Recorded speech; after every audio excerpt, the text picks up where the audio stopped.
Video cameras captured the savage beating of an officer inside the federal detention center in SeaTac. A King 5 investigation finds the recording also reveals something else.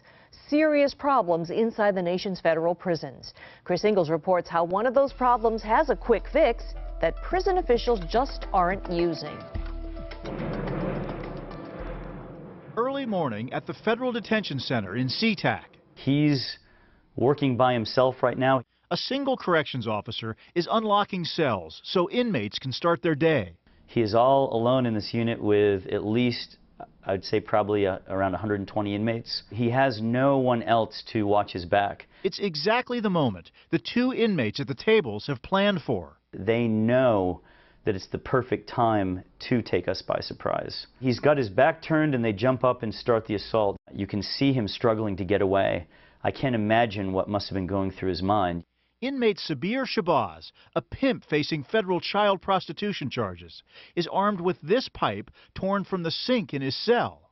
This attempted murder in progress is stopped by some unlikely heroes, other inmates. Those two inmates that stopped the assault saved that officer's life. He must have seen that as a miracle. Michael Meserve is himself a federal corrections worker. They've armed themselves and they're waiting. Who says this video reveals the increasingly hazardous conditions that Bureau of Prisons employees face.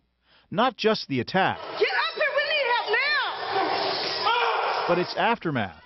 Prison video shows Shabazz and another inmate, armed with this homemade knife, square off when other officers finally do arrive.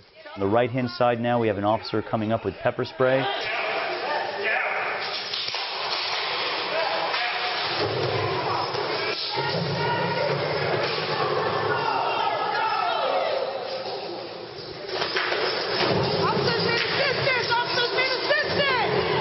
I only see 3 staff with the 2 inmates. Just 3 officers are available to take down 2 armed inmates. A normal response would be a minimum of 5 staff members per inmate. Meserve, who works for the Corrections Officers Union, says more than ever, employees in federal prisons are outnumbered. We work in a very dangerous environment, and something like this could happen to any Bureau of Prisons employee on any given day. It's been almost a year since the assault here at the detention center, but the Federal Bureau of Prisons still doesn't want you to see this video. The United States Attorney's Office refused to release it, citing privacy and security concerns. The King 5 investigators got it only after we took them to court.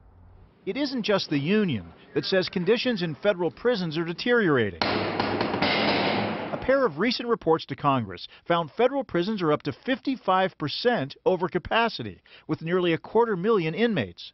Single beds have been replaced by triple bunks. At the same time, there is a BOP-wide staffing shortage in excess of 3,200. Those are thousands of jobs that aren't being filled for budget reasons. The danger isn't always contained behind prison walls. 2 months ago in Chicago, 2 bank robbers broke out of the federal detention center downtown, putting average citizens at risk. It's kind of scary, you know, it's a lot of things going on, and from downtown to here. Braided sheets together into a rope and rappelled 17 flights down to the ground. Chicago Corrections Officer Gary Mills says the inmates went undetected as they broke a window and chiseled through concrete. You had inoperable cameras, what we feel is an insufficient amount of staff working. Just creates a perfect storm for something like that to happen. Congress has cut back prison funding, but BOP has no authority to cut back on the tide of inmates. We have medicine in the building. The officer injured at SeaTac has not recovered enough to return to work. Almost a year after the attack that nearly killed him, the early morning job of opening cells is still left to a single officer. That's a recipe for disaster. If the inmates are willing to conduct this kind of assault tomorrow, it could absolutely happen again. Now here's how it works. That single officer is required to open the cells before 6 a.m. 6 a.m. is when the full day shift staff clocks in. So why not wait 15 or 20 minutes when you have more manpower to open those cell doors? In a statement to King 5, the Bureau of Prisons answers that question by saying this level of staffing is typical for BOP institutions. In other words, officers are exposed to this danger at many prisons across the country. The BOP also says we remain committed to continually reviewing operations and procedures and making modifications as needed. but BOP didn't answer our question about whether they're specifically reviewing that policy that seems like it could really be fixed pretty quickly and pretty inexpensively.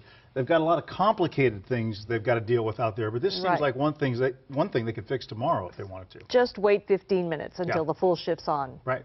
Wow. Very interesting. Thank you, Chris. Okay, Thanks, you bet. Chris. Sure.